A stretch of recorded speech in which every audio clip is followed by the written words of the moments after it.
Well, we heard you.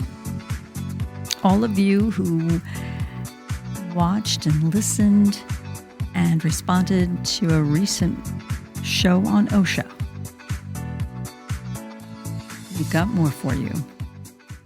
And that just makes me so excited because sometimes we do these shows and I sit here and I think, am I going to hear anything this week? Am I going to see any kind of response coming through from individuals letting me know what they thought of that show? And my executive director here at ICRC-TV, executive producer, came around the corner and said, wow, what was going on? People are all over that OSHA podcast you did. And I thought, oh my gosh, I specifically told you guys, I'm not an OSHA person.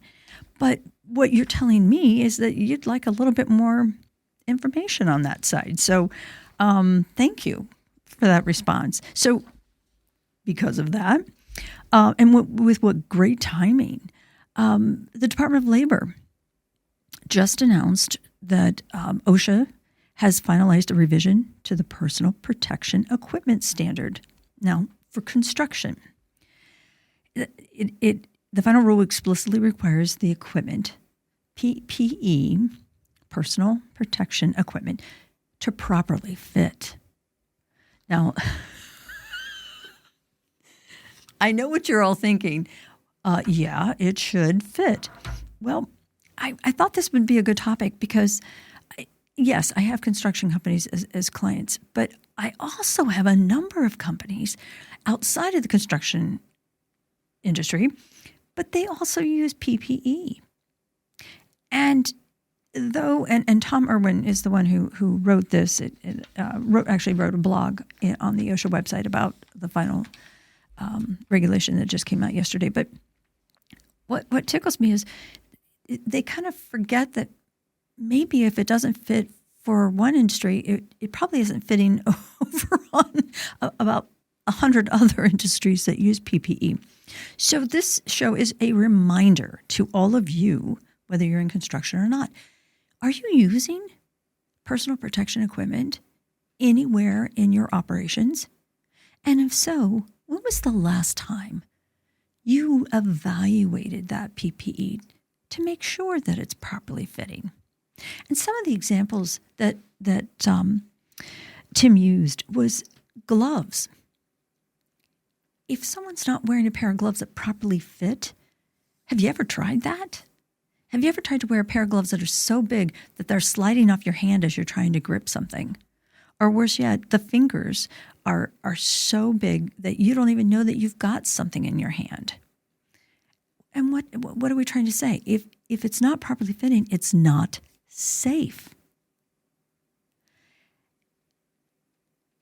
Actually, in his blog, he states that in a survey, 41% of women said that the PPE they were offered doesn't fit.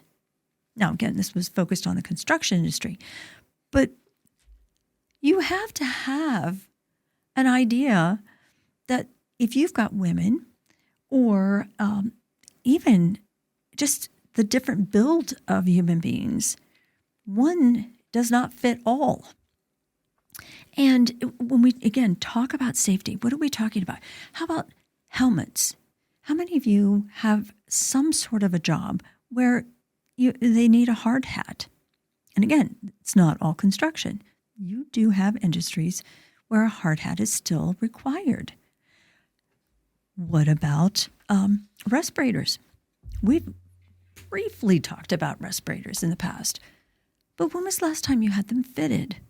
And if you're adding new hires, you need to have the new hires fitted. Please do not give them a respirator that someone else has used and think that it's going to be a good fit, because we don't know unless we've had someone properly come in and verify that. And I know it sounds crazy, but I'm still going into environments where the gentleman who's supposed to be wearing the respirator is starting to grow his facial hair back. And it's like, no. And you know that's not appropriate. And he just grins at me and says, well, I thought I'd try it as long as I could get away with it. Well, you're not getting away with it. I guess you're not going to be able to work with us until you get the hair removed off your face. How about harnesses? How many of you have warehouses, logistics programs? You have lifts, and with those lifts come harnesses. Does the harness adjust well?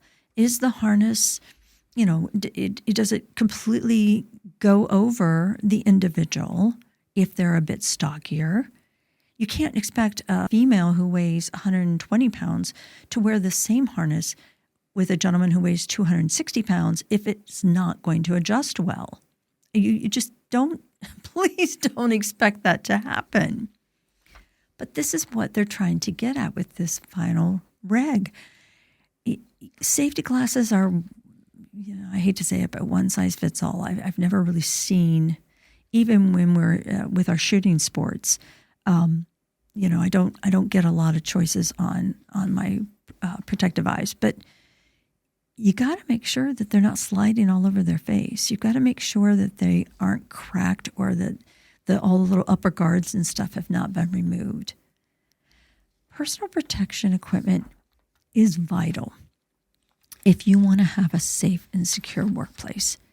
And OSHA, remember, OSHA is not just for manufacturers.